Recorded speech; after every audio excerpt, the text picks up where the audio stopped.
Welcome to the deep dive. We delve into sources, pull out the key insights, and try to make sense of it all for you. Today, we're heading somewhere pretty specific, actually. The remote Italian Principality of San Martino, year 1492. Right. A fascinating setting. It is, and our mission here is to unpack this really captivating story from the sources our listeners sent in. It's about how all these different forces, you've got medieval politics, ancient cults, and even, well, a terrifying alien intelligence. They all just sort of crash together. Exactly, with potentially world-changing results. What this story really gets at, I think, is how vulnerable human free will can be when faced with these hidden influences.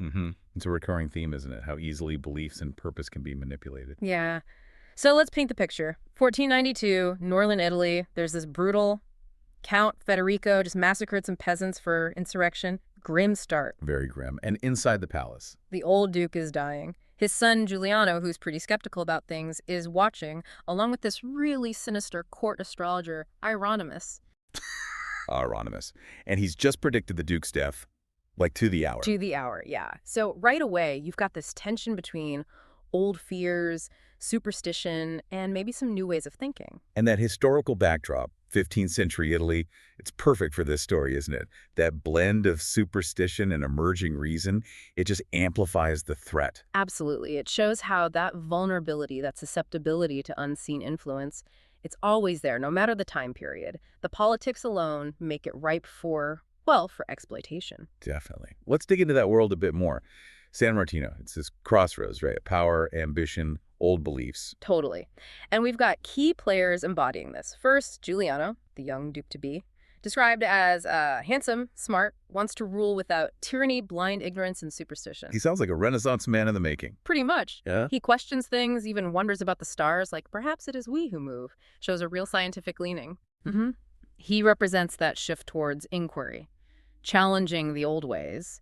His wanting to connect with men of intellect, that's not just character color, it's thematic. It's the opposite of the control forces. Then you have his uncle, Count Federico, the tyrant in waiting. Right, the brutal one. Yeah, described as having heavy-lidded eyes, dark and cold, a vulture's beak nose, pure, ruthless ambition, already ordered killings plotting against Giuliano. And he sees Hieronymous, the astrologer, As just a tool, something to use for his own political game. which is dangerous. That power struggle creates weaknesses, makes the whole place vulnerable. And Federico, even if he's just using Hieronymous for politics, he's unknowingly opening the door to something much, much worse. And there's Marco, too, Giuliano's friend. Loyal, kind of the practical He one. provides a bit of grounding, yeah. But lurking underneath all this, tying Federico's ambition to the Duke's failing health, is this deep shadow of the occult, Hieronymous. The astrologer with the weird look. Long beard, black skull cap. Voluminous cloak, yeah.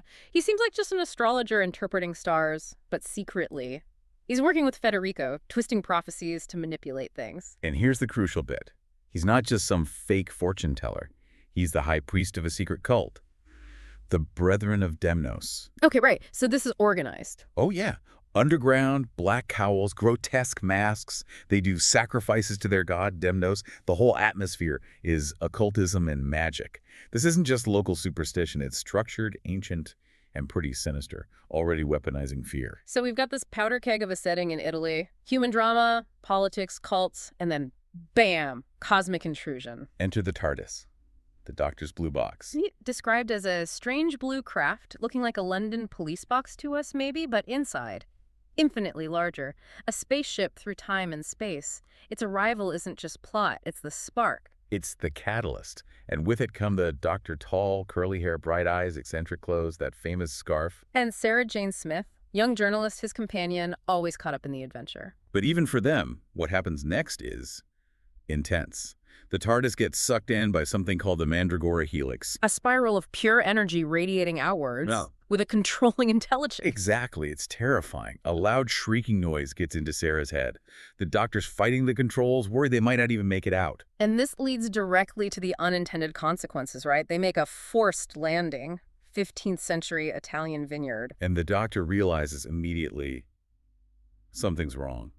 Mandragora energy has escaped the TARDIS. Escaped? How does it manifest? As a blazing obelisk of fiery red light, it leaves this trail of burnt, shriveled plants, and then it kills a peasant. Instantly, just leaves a blackened corpse. Whoa, so this energy is lethal. Lethal and indiscriminate. And the doctor is horrified. He realizes he's the unwitting cause of the death. It hits him hard, that moral weight of just arriving. It shows Mandragora isn't just raw power, it's this insidious intelligence. He's accidentally brought this deadly alien consciousness to a world that's already fragile. A consciousness that can corrupt and destroy without needing an army or ships. And things immediately start to spiral, tying into the local problems. Sarah goes exploring. And gets kidnapped by the Brethren, the hooded cultists, taken underground, drugged, prepped for sacrifice. Meanwhile, the doctor gets nabbed by Federico's soldiers. He tries to explain about the energy wave, Mandragora. But how's that going to sound in 1492? Exactly. Federico just calls him a sorcerer and orders his execution. It's that classic clash. Advanced knowledge seen as witchcraft, it plays right into the hands of Federico and Hieronymous. The local beliefs become the biggest vulnerability. But you can't keep the doctor down easily. He uses his wits, that long scarf, steals a horse, escapes into the catacombs. Resourceful as ever. At the same time, Giuliano, still trying to be rational, finds this guard's corpse hideously shriveled. He suspects Hieronymous, but tries to explain it away.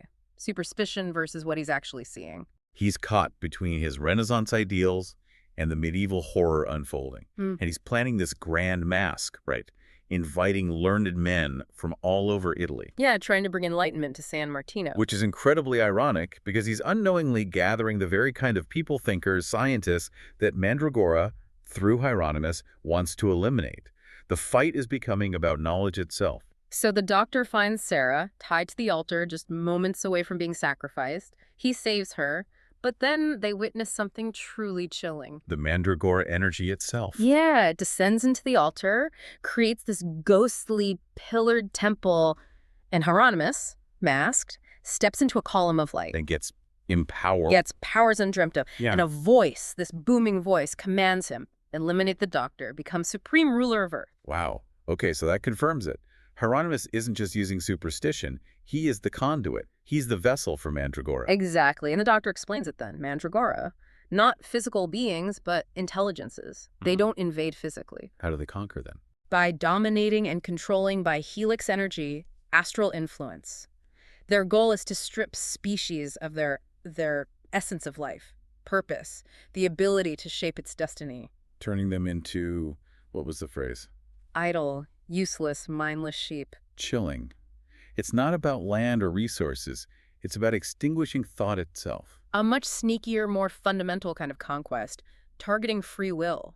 And we see its power immediately. Hieronymous, now boosted, uses drug-induced hypnosis on Sarah. Turning her against the doctor. Yep.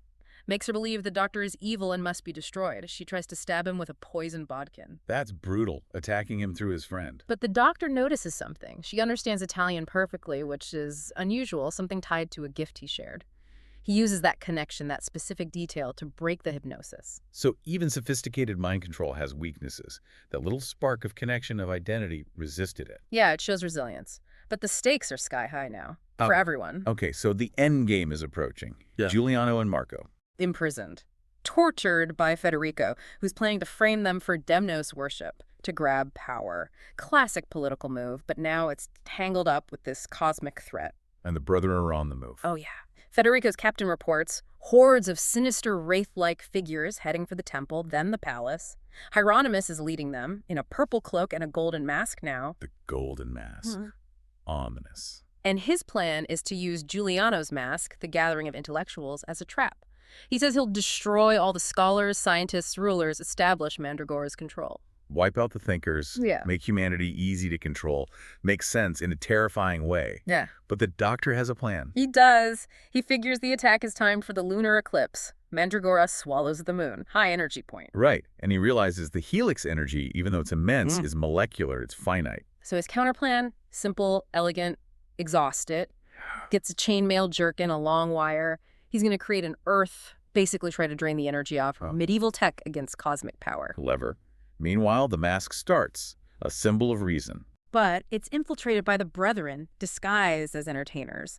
A goat, oxen, a clown, grotesque disguises, ready to strike right at the heart of that reason. Irony is thick. So the doctor races to the temple. In a lion's head costume, no less. He rigs the altar with his wire circuit. Hieronymous finds him, starts blasting him with Helix energy bolts. Ouch. Does the chainmail work? It absorbs the blasts, yeah, but it burns right into his flesh. It's agony. Until the wire snaps. Snaps. Is that bad? It's the crucial moment. He's absorbed a huge amount of energy, weakening Hieronymous significantly. He bought time, pushed himself to the limit. Okay, and back at the palace, chaos. Total massacre. The disguised brethren reveal themselves, firing energy bolts, creating panic. Hieronymous, weakened but still in charge, directs everyone terrified guests, Sarah, Giuliano, Marco, towards the temple for the final sacrifices. So everyone ends up at the temple for the climax, under the eclipse. Right. Hieronymous starts the final ritual, calling for Mandragora's power to flood the earth. But the doctor's plan? It works, but not quite how you'd expect. Blue flames leap from the altar to the brethren. They're transfixed, screaming as the energy consumes them. Consumes them. So they're destroyed. Utterly. When it's over, they're just heaps of empty clothing. Just Gone. out. Wow. So the doctor's trap worked on them. But what about Hieronymous? The final twist. Hieronymous removes his golden mask, and it's the doctor underneath. He replaced him. When? How? Sometime during the chaos, presumably. He explains his real plan. Yeah. Energy squared. He didn't just drain the energy, he used the brethren themselves as part of the circuit, overloading them with Mandragora's own power. Turned it back on itself. Making it self-destruct. Brilliant. So Mandragora is... Back to square one, as the doctor puts it. Its immediate foothold on Earth is gone. And Federico, the Count. What happened to him in all this? Consumed by the energy, too. A victim of the very power he tried to manipulate through Hieronymous. Poetic justice, sort of. Definitely. So, a high-stakes win for the doctor. Yeah. And for Earth. A very close call.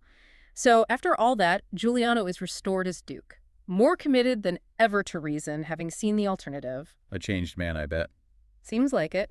The doctor and Sarah get ready to leave. The doctor's casually munching on a salami sausage. Of course he is. Sarah actually wants to stay, help Giuliano rebuild. You can tell the experience affected her. But the doctor, he's always restless, ready for the next thing. But he leaves Giuliano with something. He does. A warning and some advice. He tells him Earth will face Mandragora again in another 500 years. Which puts it... Just about the end of the 20th century. Our time, basically. And his advice to Giuliano. Let me guess. Something wise and simple. Keep an open mind, that's all you need. Giuliano's left pondering it all, trusting one day science will explain it all. It's a powerful message, isn't it? Reason and an open mind is the best defense. Against cults, tyrants, even cosmic energy intelligences. It really is. This whole deep dive into San Martino, 1492, it just vividly shows how these hidden influences, whether they seem like ancient magic or alien energy, can twist our destiny. How human flaws, ambition, fear, superstition become the entry points for control. And it absolutely leaves us with a question for today, doesn't it? In our world, which is saturated with information, algorithms, unseen digital forces shaping what we see and believe, what kind of Mandragora Helix might be subtly influencing us? Our beliefs, our sense of purpose, our freedom to think for ourselves. How vigilant are we really? Exactly. How good are we at keeping that open mind against the unseen things that might be trying to turn us into, well, mindless sheep? Something to think about.